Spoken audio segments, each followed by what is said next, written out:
Hello guys! Hello Sagittarius! Welcome dito sa aking channel.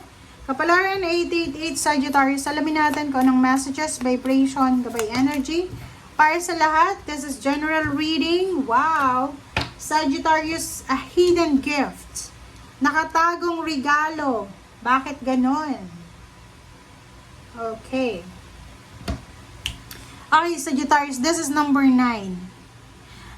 Sinasabi ng baraha sa'yo na siguro malungkot ka sa ngayon, maybe nawalan ka ng trabaho, or maybe nawalan ka ng negosyo, or maybe nasa long distance relationship ka, or kung ano man to na nararamdaman mong sadness, or pwedeng may nararamdaman kang pain and heartaches, or sadness, or endings, or anything na negative. And posibleng yun, may mga endings, may mga magtatapos, maybe tapos ka na sa kontrata mo, tapos na yung, kung ano man to na pagtatapos na pwedeng magdala sa'yo ng sadness. Sinasabi ng baraha, huwag kang matatakot kasi minsan, yung mga endings na yan, yung mga closure na yan na dumarating sa buhay nyo, ay may mga nakatagong regalo yan. Maybe that's blessing in disguise, diba? Akala mo nawalan ka, pero may magsisimula pala, may new beginnings pala. Diba? So, number 9 is near to completion. Sinasabi ng baraha na kung nawalan ka, malungkot ka, alone ka, isipin mo na matatapos din yan. And may magsisimula. Okay? Thank you.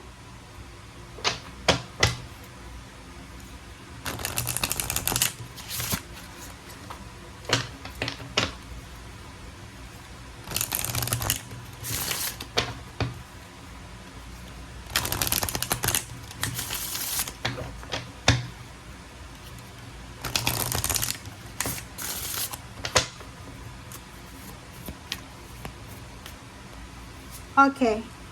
The heart of the matter. Wow. There's more going on than meets the eye. So, number 22 yun. Hidden gift na siya. So, may kumbaga, hindi tayo nakikitang balanse na parating. So, ibig sabihin niya, Sagittarius, kung ano mang nangyayari sa buhay mo sa ngayon, hindi ibig sabihin na yan na yan. Kasi nga yun sabi ko sa'yo kanina, minsan blessing in disguise yan. Minsan yung akala natin na pain and heartaches, yun pala is, or yung closure na yun, yun pala is way yun ng universe para tapusin na yung pain and heartaches mo, or para makaalis ka na, maging free ka sa kung ano man yan na problema niyan. 'Di ba?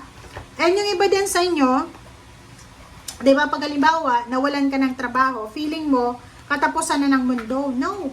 Malay mo, that's the beginning. Diba? Simula yan.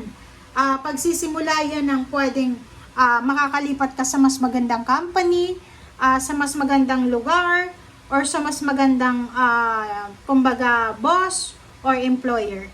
Diba? So, walang imposible. Walang imposible. And isipin mo na lahat ng nangyayari sa mundo ay may rason. Okay? May rason ang lahat. Huwag tayong maging negative.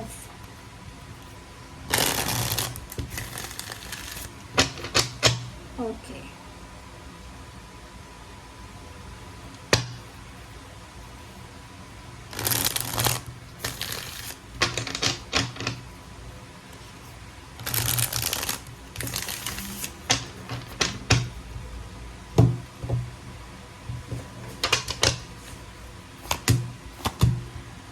Okay, Sagittarius, wow.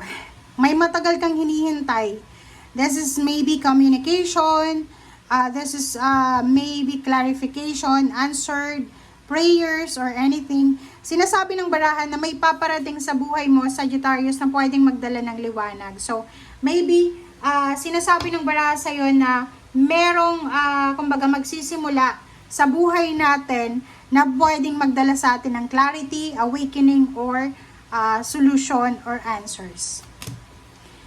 Dito sinasabi ng baraha, if you're waiting for a job, waiting for a wedding, waiting for a baby, waiting for a visa, contract, or maybe end of contract, be patient. Kailangan mong maging mapasensya daw. Dito naman sa relationship, sinasabi ng baraha sa'yo, Sagittarius, na maging maingat ka sa pakikipag-deal sa relationship mo. Maging maingat ka kasi lalo kung karelasyon mo ay Libra or Scorpio, mag-iingat ka kasi pwedeng magtampo yan and pwedeng maghamon ng hiwalayan. Okay, so 5 of Swords and 10 of Cups. Sinasabi ng baraha sa'yo dito na makinig tayo sa sinasabi ng ating intuition. Huwag tayong padalos-dalos. Like for example, mag-resign. Huwag kang magre-resign hanggat wala kang malilipatan. Huwag kang magta-travel kung wala ka namang ipon.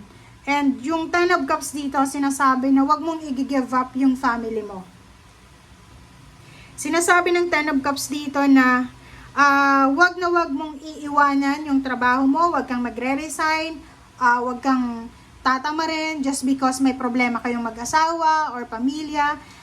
The more na parang hinahamon ka ng pagkakataon, the more na dapat maging matatag ka. Okay, High Priestess, makinig ka sa sinasabi ng iyong intuition. 4 of Cups, merong naghihintay sa inyo dito. It's either naghihintay ka ng extension ng visa, extension ng contract, or maybe naghihintay ka ng message from someone. Sinasabi ng baraha, meron dito sa inyo, Sagittarius, na pagod na kayo sa paghihintay. Okay, maybe you're waiting, nasa long distance relationship ka ba, naghihintay ka ng visa, naghihintay ka ng promosyon, or kung ano man tong hinihintay mo. So, 4 of Swords, sinasabi na, if you are waiting, patiently waiting, lalo na sa karelasyon, hindi ka makapag-desisyon kasi yung karelasyon mo, iba yung desisyon. So, sinasabi ng baraha, may gusto ditong magtrabaho sa ibang bansa. May gusto ditong mag-apply ng mas mataas na posisyon. But you're in 8 of Swords sa ngayon. Bakit? Nasa restrictions, nasa 8 of Swords ka because hindi ka makapag-desisyon. Naghihintay ka eh. You're waiting dito. And yung 4 of Cups dito, naghihintay ka ng decision making. Pagod na pagod ka na sa paghihintay. Yung parang nakakapagod sa paghihintay. Yung Emperor, yung iba naman sa inyo, gusto yung tumaas yung posisyon, gusto yung manalo sa loto, ganyan, ganito. And dito gusto yung makahanap ng trabaho, gusto yung magpakasal.